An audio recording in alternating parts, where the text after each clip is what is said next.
Hello everyone, Radhe Radhe. क्या हाल चाल आप लोगों के। उम्मीद करती हूँ कि आप सभी लोग स्वस्थ होंगे, मस्त होंगे। मैं भी बहुत अच्छी हूँ। आज ब्लॉग की शुरुआत हो रही है दोपहर से। अभी दोपहर का समय हो रहा है और आज हमारे यहाँ हल्की हल्की सी धूप निकल आई थी। अभी धूप ना 2-3 दिन से बिल्कुल भी निकल नहीं रही थी। तो जो कपड़े मैंने कल धुले थे वो आधे तो सूख गए थे, आधे ना रह गए थे। तो उन कपड़ों को मैंने बाहर धूप में सुखाने के लिए डाल दिया था, क्योंकि जैसे मतलब जीन्स या जो मोटे स्वेटर वगैरह होते हैं उनको कितना भी आप ड्रायर कर लो, लेकिन फिर भी उनको जो मतलब थोड़ा सा टाइम लगता है सूखने के लिए, तो वो ना सूखे नहीं थे। तो उनको इसीलिए ना मुझे फिर से मतलब बाहर धूप में डालना पड़ा। जो हल्के कपड़े होते हैं वो तो आप अंदर भी डाल लो अगर रूम में भी, तो वो तो उनमें तो थोड़ा सा हवा लगते ही वो सूख जाते हैं। तो जो मोटे कपड़े थे वो नहीं सूखे थे, उनको मैंने बाहर डाल दिया था। और भी थे बच्चों के जो गीले हो रखे थे कपड़े, उनको भी मैंने सुखा दिया था लगे हाथ। उसके बाद आ गई थी मैं अंदर रूम में। तो यहाँ पे ना दुकान का जो काउंटर वगैरह जो था ना वो खाली होके आया था। अब चीज़ें क्या होता है ना कि इतना महंगे सामान खरीद के अब आप उनको ऐसे वेस्ट तो कर नहीं सकते हो, ना ही ऐसे ही किसी को दे सकते हो, ना ही फेंक सकते हो। और ये चीज़ें एकदम से हटाई भी नहीं जाती हैं। तो इसीलिए ना हमने सारा जो भी सामान था हमारी शॉप का वो सारा घर पे ही मंगा लिया था। तो हमने सोचा कि धीरे धीरे करके मतलब जैसे भी लगेगा उस हिसाब से जब जो होगा वो होगा। तो उसको हमने अभी फ़िलहाल के लिए घर पे अपने मंगा लिया था सारा। तो उसको हमने अभी फ़िलहाल सेट कर लिया है, क्योंकि इतना महंगा फर्नीचर आता है तो उसको भाई ऐसे ही कबाड़े में हम नहीं रख सकते हैं, क्योंकि जो ख़रीदता है ना उसे उस चीज़ की वैल्यू होती है। तो इसीलिए तो हमने क्या करा कि एक काउंटर तो मैंने अपने रूम में सेट कर लिया है और एक काउंटर मैंने मम्मी के रूम में सेट कर दिया है ना। और बाकी की जो भी फ्रिज टेबल वगैरह जो भी थी हमें जहाँ सही जगह लगी वहाँ हमने सेट कर दिया है। वो आपको आगे व्लॉग में देखने के लिए मिलेगी हमने क्या चीज़ कहाँ सेट की है। फ़िलहाल जो काउंटर मेरे रूम में सेट हुआ था ना, तो उसका जो मिरर का एरिया था वो हमने कर दिया था दीवार की तरफ, और जो रैक का एरिया था वो हमने कर लिया था इस तरफ। तो वो ना मैं एक मतलब अलमारी के रूप में उसको यूज़ कर लूँगी और वो देखने में भी ठीक ठाक सी लगेगी। तो अभी फ़िलहाल ना पहले मैंने सोचा कि बेड फैला हुआ था, अब जब तक बेड सेट नहीं होता ना तब तक रूम आपका क्लीन नहीं लगता है। तो यहाँ पे ना मैंने पहले बेड सेट कर दिया था और मैंने सोचा कि उसके बाद जो भी बक्से पे या जो भी मतलब कपड़े रखे हुए हैं उनको मैं बाद में सेट करूँगी। तो मैंने सोचा कि चलो जब ये कर ही रही हूँ तो यहाँ पे टेडी वाली जो टेबल थी ना डुग्गू की, बहुत ही ज़्यादा मैशी हो गई थी, क्योंकि डुग्गू एक टेडी उठाता है ना, तो जैसे उसको दूसरा उठाना होता है ना तो सारे टेडी ऊपर नीचे इधर उधर करके रख देता है। और अगर ये सेट नहीं करते ना तो बहुत ही ज़्यादा मतलब गंदे से लगने लगते। तो ना बीच बीच में इन पे भी मुझे ध्यान देना पड़ता है, क्योंकि अच्छा सा नहीं लगता है ऐसे फैला हुआ। उसके बाद गौरी को मैंने बाहर मम्मी को दिया था, क्योंकि वो धूप में बैठे हुए थे। तो उन वो ना आ गई थी अंदर मेरे पास, रोने लगी थी। तो पहले मैंने उसको थोड़ा सा स्टेबल करा, उसके बाद मैं वापस से आके अपने काम पे लग गई थी और मैंने उसको ना लिटा लिया था अपने पास ही। तो ये है वो देखती रहती थी और काम भी करने देती थी। बीच बीच में उसको मुझे लेके खिलाना पड़ता है, थोड़ा सा लाड़ करना पड़ता है। उसके बाद मैंने गौरी को मालिश करके लिटा दिया था झूले में, और मैंने बाहर आके देखा तो यहाँ पे मम्मी ना अपने गमलों में मतलब जो गुड़ाई होती है ना, तो वो करनी पड़ती है, क्योंकि जो मिट्टी हम डालते हैं ना गमलों में वो मिट्टी बैठ जाती है पानी डालते डालते।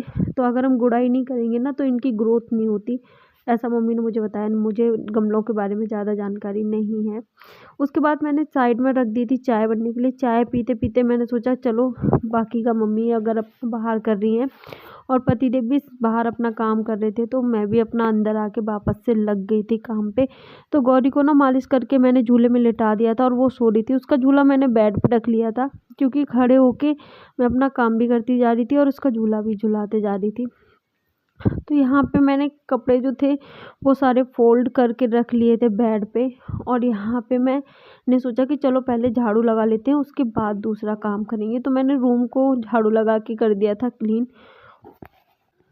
उसके बाद ना जो दुकान से काउंटर आया था जो मैंने दीवार के पास में यहाँ पे सेट करवाया था मिरर के पास, यहाँ से जो डुग्गू की अलमारी रखी हुई थी यहाँ पे गौरी की और डुग्गू की, उसको ना मैंने बैठ के उस तरफ बक्से के सामने कर दिया था।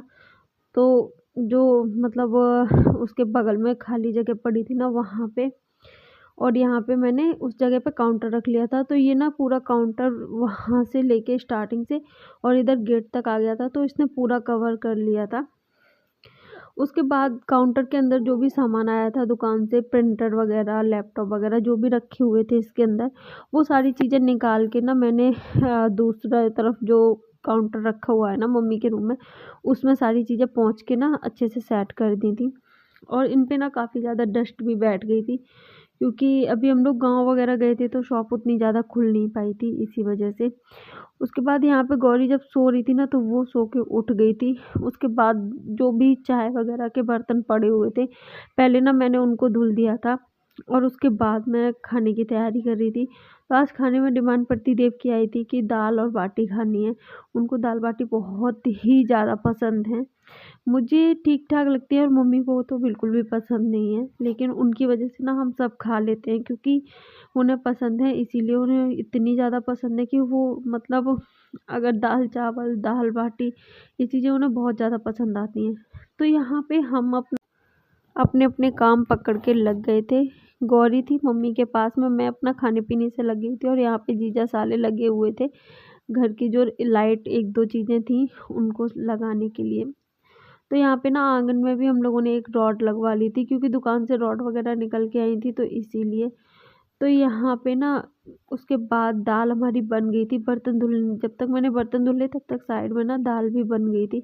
तो यहाँ पे मैं काट रही थी दाल के लिए मसाला। तो दाल के लिए जो मैं मसाला काट रही थी उसमें सिर्फ मैंने टमाटर और हरी मिर्च को लिया था। तो यहाँ पे अभी मैं प्याज, लहसुन ये सारी चीज़ें थोड़ा-सा अवॉइड कर रही हूँ, जितना हो सके उतना कम यूज़ करती हूँ। क्योंकि इनके बिना भी मैंने नोटिस किया है कि इनके बिना भी खाना हमारा टेस्टी बनता है। ज़रूरी नहीं कि ये सारी चीज़ें ही जब आप खाने में डालते हो तो ही टेस्टी बने। इन चीज़ों के बिना भी सादा सिंपल सा खाना बहुत ही टेस्टी बनता है, बस बनाने का वो होना चाहिए। तो यहाँ पे ना क्या कहते हैं, हमारा प्याज और वो सॉरी हरी मिर्च और टमाटर कट के हो गया था रेडी। और यहाँ पे ना मैंने मलाई को इस बार घी को ना अच्छे से मतलब मलाई ही गर्म की थी, इस बार मैंने उसका मक्खन नहीं निकाला था, सीधा डायरेक्ट मलाई रख दी थी। तो वो गर्म की थी तो घी भी मेरा बन के हो गया था साइड में रेडी। उसके बाद मैं यहाँ पे गूँथ रही थी बाटी के लिए आटा। तो मैंने यहाँ पे 1 कटोरी आटा और 1 कटोरी बेसन लिया था। उसमें थोड़ा-सा हल्दी, थोड़ा-सा सरसों का तेल, जीरा, सौंफ, नमक ये सारी चीज़ डाल के अच्छे से गूँथ लिया था। और इसमें ऑयल इसीलिए डाला जाता है कि जो हमारी बाटी होती है ना, अगर आप देसी घी का यूज़ करो तो उसका भी कर सकते हो, लेकिन मैंने यहाँ पे सरसों के तेल जो हमारा होता है ना उसका यूज़ किया था, और ये बहुत ही मतलब एकदम सॉफ्ट हो जाता है आटा इसीलिए। उसके बाद आटे को थोड़ी देर के लिए मैंने ढक के ना सेट होने के लिए रख दिया था। तब तक जब तक 5 मिनट के लिए मैंने सेट होने के लिए रखा, उसके बाद मैंने यहाँ पे स्टार्ट कर दिया था बाटी बनाना। तो यहाँ पे लोई मैंने पहले से ही कट कर ली थी और बाटी की मतलब राउंड राउंड शेप में मैंने बनाना स्टार्ट कर दिया था। तब तक साइड में पतिदेव ने तंदूर भी लगा दिया था गर्म होने के लिए, तो मैं उन्हीं को देख रही थी। उसके बाद जब तक हमारा तंदूर गर्म होता है तब तक मैंने फटाफट से सारी बाटी जो थी ना उनको रोल रोल रोल रोल करके बना दिया था। थोड़ी सी मेहनत करने के बाद बाटी हमारी हो चुकी थी सारी रेडी।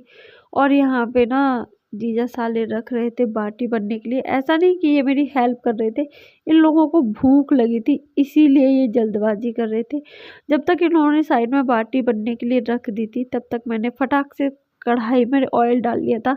दाल मैंने इसीलिए पहले नहीं बनाई थी क्योंकि इन चीज़ों के साथ में ना गर्म ही अच्छी लगती है, और थोड़ा सा अभी ठंडा मौसम चल रहा है तो खाना हमारा बहुत ही जल्दी ठंडा हो जाता है। तो मैंने पहले से मसाले सारे कट करके रख लिए थे। मैंने सोचा था कि जब तक बाटी बनेगी तब तक मैं फटाफट बना दूंगी साइड में दाल भी। तो यहाँ पे हमारी जब तक बाटी बन रही तब तक मैंने कढ़ाई में ऑयल गर्म कर लिया था और अपने लिए थोड़ी सी मिर्च तल ली थी। उसके बाद हरी मिर्च और टमाटर जिसको मैंने कट करा था, इसमें ना हरी मिर्च है ना वो थोड़ी सी हम बड़ी बड़ी कट करके डालेंगे, क्योंकि थोड़ा सा ना बड़ी मिर्च खाने में अच्छी लगती है। जब टमाटर हमारे भुन जाएंगे उसके बाद मैं इसमें डाल दूंगी धनिया, लाल मिर्च और थोड़ा सा हल्दी पाउडर, क्योंकि हल्दी पाउडर ना हमारा उस दाल में भी मैंने पहले से डाल के रखा था। जब ये सारे मसाले हमारे अच्छे से भुन जाएंगे उसके बाद मैं इसमें डाल दूंगी दाल जो बना के मैंने रखी हुई थी। उसके बाद इसको अच्छे से हम थोड़ा सा और पकने देंगे। जब हमारी दाल पक के हो जाएगी रेडी, तो उसमें हम डाल देंगे कटी हुई धनिया पत्ती। और आजकल ना धनिया पत्ती के बिना तो टेस्ट आता ही नहीं है, और धनिया पत्ती के साथ में ना नेक्स्ट लेवल टेस्ट जाता है। उसके बाद एक तसले में हमने निकाल लिया था थोड़ा सा घी, और ऊपर से हमने डाल दी थी इसमें बाटी। तो हमने जो बाटी डाली थी ना, इनको थोड़ा सा अच्छे से मिलाना पड़ेगा, और ऊपर से इनको ना थोड़ा सा हम हाथ से ऐसे दबा दबा के इनको फोड़ देंगे। इसीलिए क्योंकि इनका जो हमने घी डाला है ना, वो अच्छे से इनके अंदर एब्जॉर्ब हो जाता है। और जब तक घी एब्जॉर्ब होता है ना, उसके बाद ही बाटी में जो होता है ना टेस्ट, उसके बाद ही आता है। अगर ऐसे आप खाओगे ना तो थोड़ा सूखा सूखा सा लगता है। तो जब तक इनमें अच्छे से भर के घी नहीं होता ना, तब तक इनका टेस्ट भी अच्छा नहीं लगता है। तो यहाँ पे मैंने अच्छे से हिला हिला के ना घी पूरे बाटियों में मिला दिया था। उसके बाद थाली हमारी हो गई थी रेडी। तो खाने में हमारी बाटी और दाल और साथ में हरी मिर्च रेडी थी। खाना खा के बच्चों को दिया था मैंने बादाम घिस के, क्योंकि इस टाइम पे ना बादाम देना बच्चों को बहुत ही ज़्यादा ज़रूरी है। और डुग्गू भी ऐसे नहीं खाता है, तो मुझे दोनों बच्चों को ना बादाम घिस के ही देना पड़ता है। उसके बाद खाना खा लिया था। तो पतिदेव को ना खाना खाते ही बिस्तर चाहिए होता है, और यहाँ पे ना मेरा काम आधा अधूरा रह गया था। तो इसीलिए जो कपड़े मैंने फोल्ड किए थे वो उनको मैं उठा के काउंटर के टॉप पे रख दूँगी, और बाद में मैं इनको सेट कर दूँगी कल जब मुझे टाइम मिलेगा तब। अब कपड़े फोल्ड हैं तो अब ज़्यादा मुझे टेंशन लेने की भी ज़रूरत नहीं है, क्योंकि मेन काम ना हमारा यही होता है, कपड़ों को सेट करना, कपड़ों को फोल्ड करना। ये हो जाते हैं, उसके बाद रखने का तो इतना नहीं टाइम लगता है। उसके बाद कपड़े जब मैंने रख दिए थे, उसके बाद ना मैंने कंबल भी यहाँ पे उनका खोल दिया था, क्योंकि कंबल खोल देती हूँ ना तो थोड़ा सा बिस्तर गर्म हो जाते हैं। और आज मैंने ये सारा काम करने में थोड़ा सा मुझे लेट भी हो गया था, और अभी मेरी तबीयत भी ठीक नहीं चल रही है, क्योंकि मेरा ना कंधे में के ऊपर, मतलब ऊपर की साइड में, पीछे पूरे बैक में ना बहुत ज़्यादा दर्द रह रहा है। तो मुझे ना पता नहीं 2 दिन से ऐसा प्रॉब्लम आ रही है। पहले धीरे धीरे हो रही थी, लेकिन अब थोड़ा ज़्यादा तेज़ दिक्कत हो रही है। तो देखूंगी, सोचूंगी मैं हॉस्पिटल भी दिखा के आऊँगी। अब जाती हूँ, कल जाऊँगी शायद। उसके बाद यहाँ पे कंबल मैंने खोल दिया था। उसके बाद मैं वापस से आ गई थी किचन में। तो यहाँ पे जो खाने के बर्तन थे उनको भी धुल दिया था मैंने, और उसके बाद गैस को भी कर दिया था क्लीन। ये चीज़ें मैं रात में ही करके डाल देती हूँ, तो सुबह का मुझे टेंशन नहीं रहती। तो बस कुछ इसी तरीके से निकला मेरा आज का दिन। वीडियो कैसी लगी, अच्छी लगी हो तो लाइक शेयर कमेंट ज़रूर करें, और चैनल पर नए हैं तो चैनल को सब्सक्राइब करना बिल्कुल भी ना भूलें। अब मिलेंगे कल, तब तक के लिए बाय बाय।